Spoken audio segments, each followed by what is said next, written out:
رسول رسول رسول رسول نبي نبي نبي نبي. What's the punishment? Allah says, وَمَنْ عَادَ فَأُولَٰئِكَ أَصْحَابُ النَّارِ هُمْ فِيهَا خَالِدُونَ. Whosoever persists in riba, the punishment for them is the fire of hell, and they will remain therein forever. Forever. Is it only the one who is lending on interest? Or what about the fellow who borrow money on interest to build a house? What about he? The Prophet ﷺ spoke and he cursed. He cursed all four. He cursed them. And he said that they were all equally guilty. Who? The one who take riba. He lend him money on interest, or he put the money in a fixed deposit and he take the riba. Muhammed ﷺ cursed him. Cursed him. Cursed him. He have a chance at all when he stand before Allah. The one who gives riba. He took a loan on interest and he paid the interest. Muhammad ﷺ cursed him, cursed him, cursed him. Do you think people care? I could repeat it a dozen times. Do you think people care today? No. It doesn't matter. Does anyone teach the subject? Is anyone going around to the masajid, to the Muslim community and teaching the subject of riba? No. No, nobody wants to teach the subject. He cursed the one who takes riba. He cursed the one who gives riba. He cursed the one who records the transaction.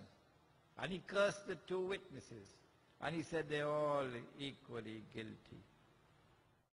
The very last revelation to come down in the Quran, just before the death of the Prophet ﷺ, was on this subject, riba. Yes. And the Prophet warned us about riba. It doesn't matter, he says, whether the interest rate is high or whether it's low. 25% or 2%. He says the end will still be the same. People go end up in poverty and destitution. It's just a matter of time. When the rate high, they go reach poverty and destitution faster. If the rate is low, they go take more time. But eventually, they'll be in poverty and destitution. But when the people are deliberately targeted by riba,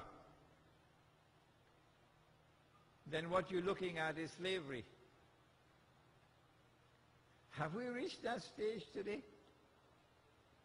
Are the masses around the world now living in poverty and destitution?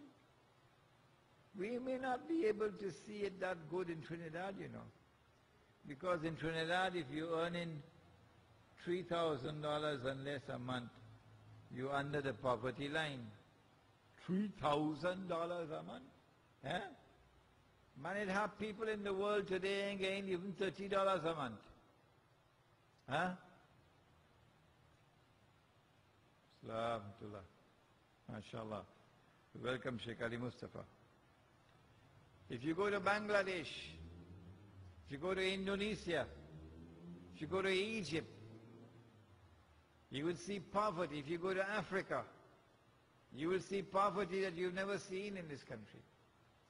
Those are the countries which have been massacred by riba and are now in a new state of slavery. The Prophet ﷺ warned. He said the time will come when you will not be able to find a single person in all of mankind who will not be consuming riba. And whosoever claims he is not consuming riba, verily the dust of riba would be upon him.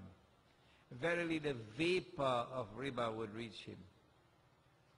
I want to say to you that we are living in that age today. But we're sleeping.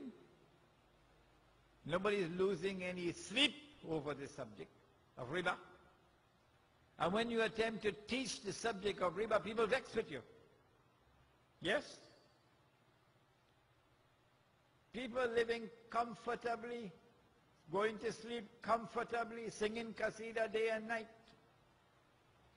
While riba has taken total control of the economy around the world today.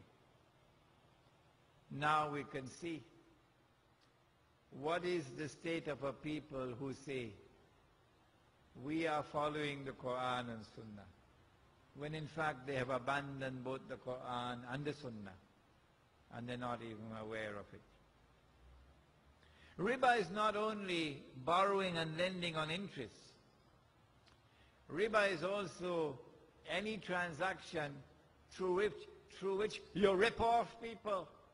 You rip off people. That is also riba. Any rip-off.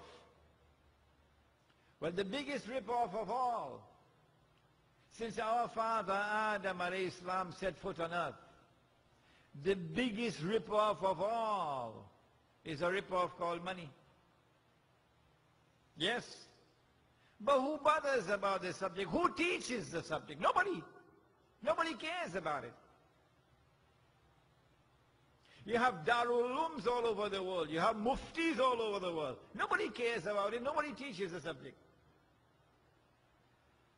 And yet the snake is pumping its venom into the Muslim community around the world, paralyzing us. The Prophet ﷺ gave us money. We call it Sunnah money. We never even heard the term of Sunnah money. What is Sunnah money? It's also in the Quran. It's not just Sunnah, it's also in the Quran. It is gold and silver coins. Gold and silver coins. That money is money where the value is inside the money. And then the Jews and the Christians substituted that money with paper. On Sunday, we're going to be dealing with this subject in detail. But guess what happened when you abandon Muhammad alayhi salatu wasalam? You abandon him. And you follow the Jews and Christians down into the lizard's hole. And you start using the paper. And you, of course, you're singing qasida down in the lizard's hole as well.